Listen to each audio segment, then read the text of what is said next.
جب آپ نے راحیل شریف کی سعودیہ جاب پہ ایک نظم پڑھی، اس پہ آپ نے ایک نظم پڑھی، ہال میں وہاں موجود تھا، جس پہ 2-4 مولوی کھڑے ہو گئے اور انہوں نے آپ کو برا بلا بھی کہا اور پھر ان کو ہال سے نکالا. آج 2015 سے اب میں 2023 پہ آتا ہوں، جب غزہ میں یہ سارا کچھ ہو رہا ہے، اور اس وقت کہنا یہ تھا کہ امت مسلمہ کا ایک سپہ سالار بنایا ہے ہم نے، اور کشور ناہید نے اس کے خلاف نظم لکھ دی ہے. وہ کدھر ہے امت مسلمہ کا سپہ سالار، اور ادھر کیڑی امت مسلمہ ہے، اور کون وہاں پہ لڑ رہا ہے، اور وہ آپ کی نظم، اور یہ کیا چل رہا ہے؟ اب کیا ہو رہا ہے؟ کہاں ہے امت مسلمہ؟ 43 ملکوں کی امت مسلمہ بنی تھی.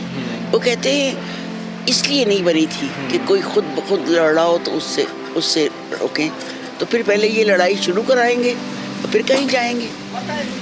بہت غلط بات ہے.